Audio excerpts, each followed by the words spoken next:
Good evening साथियों, कैसे हैं आप लोग। मैं प्रभात मिश्रा स्वागत करता हूं आपका इस सेशन में। साथियों, आज के इस सेशन में हम यूनिट 8 जो कि हिंदी नाटक है उसको पढ़ने जा रहे हैं। उसका जो पहला टॉपिक है अंधेर नगरी।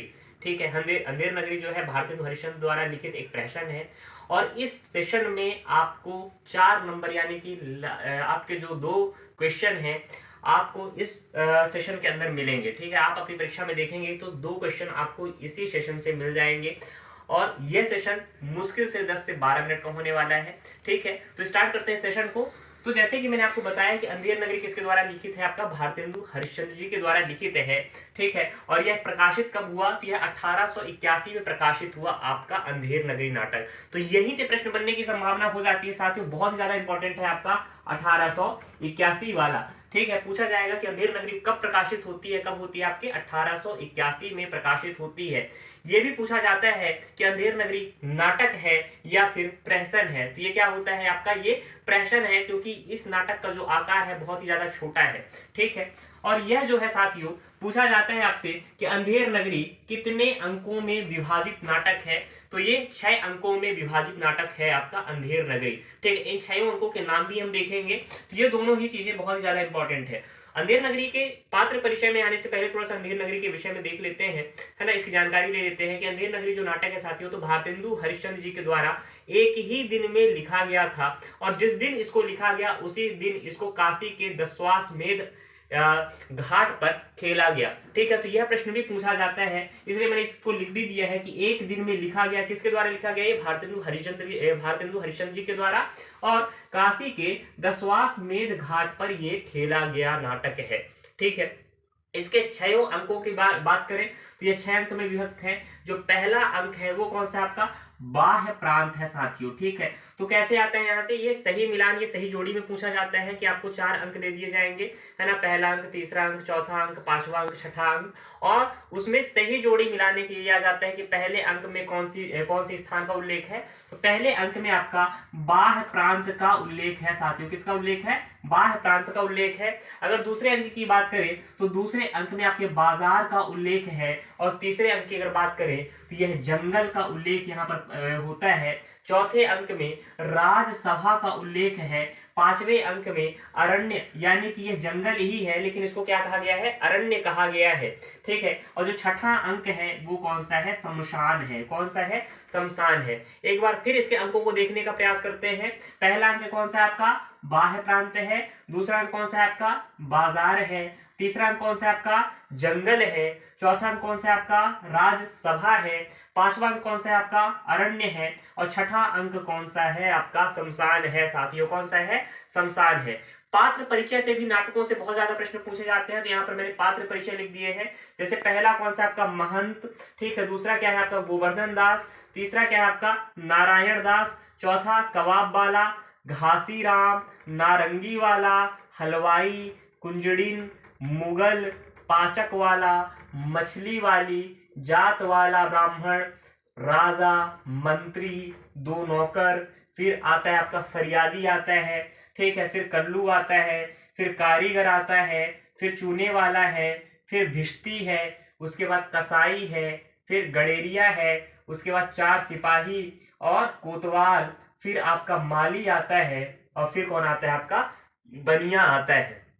तो अंधेर नगरी इस छोटे से प्रहसन में कितने आपके पात्र हैं, लगभग 26 पात्र हैं साथियों। इन पात्रों के नाम भी आपको याद करने हैं। एक बार फिर से मैं इन पात्रों के नाम दोहराता हूं कि पहले कौन है आपके, महंत हैं, जो कि बाह्य प्रांत में अपने 2 चेलों के साथ आते हैं। दोनों चेलों का नाम क्या है, एक का नाम गोवर्धन दास है और दूसरे का नाम क्या है, नारायण दास है। गोवर्धन दास जो है तो वह लालची प्रवृत्ति का शिष्य है, जबकि नारायण दास जो है तो महंत जी के द्वारा दिखाए गए मार्ग पर चलने वाला एक आज्ञाकारी शिष्य के रूप में इसका जो चरित्र है वो उभर के आता है। ठीक है, फिर ये दोनों जो गोवर्धन दास और नारायण दास है, चूंकि जैसे कि पहला अंक हो गया महंत, गोवर्धन दास और नारायण दास, पहला अंक कहाँ का है, बाह्य प्रांत का है। ठीक है, तो फिर महंत के कहने पर गोवर्धन दास और नारायण दास जो है तो बाजार में भिक्षा के लिए जाते हैं। और जब बाजार में जाते हैं तो उनको सबसे पहले कौन मिलता है, कबाब वाला। ठीक है, फिर घासी राम मिलेगा, फिर नारंगी वाला मिलेगा, हलवाई मिलेगा, कुंजड़िन मिलेगी, फिर मुगल, कुंजड़िन क्या बेचती है, भाजियां बेचती है, सब्जी बेचने वाली कौन है, वो कुंजड़िन है। फिर मुगल है जो कि मेवे मिठाइयां बेचता है। ठीक है, पाचक वाला है, मछली वाली है, जात वाला ब्राह्मण है जो कि जाति बेचता है, ठीक है, फिर राजा है, फिर मंत्री है, फिर दो नौकर। तो ये जितने भी बाजार के कैरेक्टर है, जो कि जहां तक ये कहां तक है आपका जात वाला ब्राह्मण तक, तो यहाँ पर क्या है कि सब टके शेर बिकता है साथियों, ठीक है, इसीलिए कहा जाता है कि टके शेर भाजी टके शेर खाजा, ठीक है। तो जहां से भी जो पूछा जाता है तो टके शेर भाजी टके शेर खाजा, इस चीज को आप ध्यान रखेंगे, किससे संबंधित है, आपके अंधेर नगरी से संबंधित है। फिर ये जो आपका बाजार वाला जो दूसरा अंक है यहाँ पर समाप्त हो जाता है।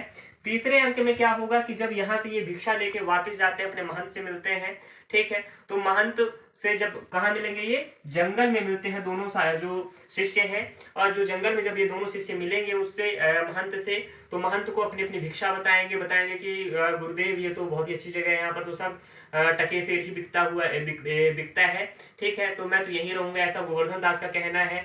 इस पर महंत जी की एक लाइन बहुत ही ज्यादा इंपॉर्टेंट है साथियों। महंत जी बोलते हैं कि भाई अगर कोई ऐसा देश है, कोई ऐसी जगह है जहां पर सब कुछ टका शेर मिल रहा है, यानी कि किसी भी जगह पे, ऐसी जगह पे जहां पर हर एक चीज का मूल्य एक जैसा है, ऐसे देश में नहीं रहना चाहिए। इसके लिए उनकी एक पंक्ति भी बहुत ही ज्यादा पूछी जाती है, वो कौन सा है कि सेत सेत सब एक से जहां कपूर कपास, ऐसे देश कुदेश में कबहू न कीजिए बास, ऐसा महंत जी का कहना होता है। और महंत जी फिर गोवर्धन दास को छोड़कर वहीं चले जाते हैं और कहते हैं कि देख बच्चा गोवर्धन, अगर कोई भी प्रॉब्लम होती है, कोई समस्या आती है, तब हमें याद करना। हमारा तो यही कहना है कि भाई ऐसी जगह छोड़ के हमारे साथ चल दो, ऐसी जगह रहने की कोई जरूरत नहीं है। लेकिन गोवर्धन दास वहीं रुक जाता है।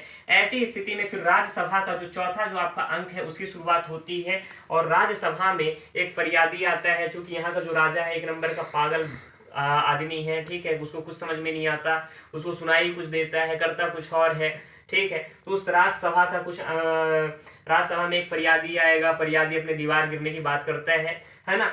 उसी दौर पर जो वहां पर जिन जिन लोगों का जिक्र है, कौन है, राजा है, मंत्री है, दो नौकर है जो कि राजा को पंखा लगा रहे होते हैं, ठीक है। फिर फरियादी आता है अपना फरियाद लेकर, फरियादी के फरियाद पर फिर कल्लू जो व्यक्ति है उस व्यक्ति को बुलाया जाता है। कल्लू फिर वो बात अपने कारीगर पे डाल देता है कि कारीगर ने ऐसी दीवार बनाई जो गिर गया, ठीक है। कारीगर इस आरोप को चूने वाले के ऊपर डाल देता है। चूने वाला जो ये आरोप है किस पे डाल देता है, भिस्ती पे डाल देता है कि भिस्ती ने इतना पानी मिला दिया कि चूना एकदम क्या हो गया, कमजोर हो गया। इसके बाद फिर कसाई के ऊपर वो आरोप जो है तो भिस्ती वाला लगा देता है, कसाई गडेरिये के ऊपर लगा देता है, ठीक है। तो ये आरोप जो है साथियों, ये कैसा क्या हो रहा है कि धीरे धीरे लोगों के ऊपर जा रहा होता है। फिर इतने में जो 4 सिपाही हैं, वो 4 सिपाही कहाँ जाते हैं, अरण्य जाते हैं, जो कि 5वां अंक है। अरण्य यानी कि जंगल ही है, बस नाम उसका चेंज है, लेकिन इस नाम को ही आपको याद रखना है, क्योंकि तीसरे अंक में जब आप देखेंगे तो जंगल आ चुका है, ठीक है। तो जंगल के बाद जो 5वां अंक है वो कौन सा है, अरण्य है। बच्चे यहीं पे कंफ्यूज होते हैं, तो इस कंफ्यूजन को भी अभी आपको बता रहा हूं, यहाँ पे कंफ्यूज मत होना। तीसरे अंक में क्या है आपका जंगल है, और 5वें अंक में क्या है साथियों, अरण्य है। तो 5वें अंक अरण्य में क्या होता है कि गोवर्धन दास को 4 सिपाही पकड़ने आते हैं, ठीक है। और जब उस गोवर्धन दास को लेके जा रहे होते हैं फांसी देने के लिए, तो गोवर्धन दास अपने गुरु महंत को याद करता है। फिर महंत आते हैं, वहां पर उसको बचाने का प्रयास करते हैं, और महंत एक तरीका बताते हैं, एक ऐसा प्रयास करते हैं। वो बोलते हैं कि जो व्यक्ति इस समय पे मरेगा वो सीधा कहाँ जाएगा, स्वर्ग में जाएगा।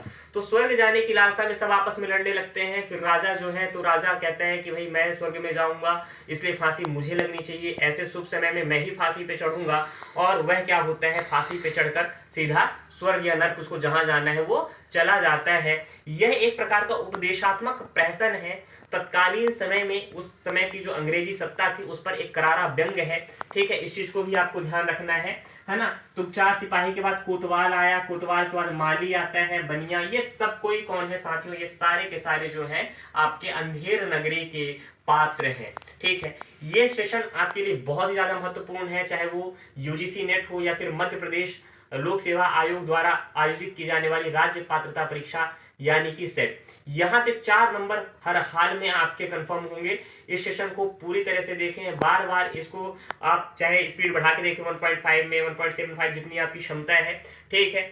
मिलते हैं नए सेशन में नए नाटक के साथ ऐसे ही कॉन्सेप्ट को लेकर। तब तक के लिए जय हिंद, जय भारत।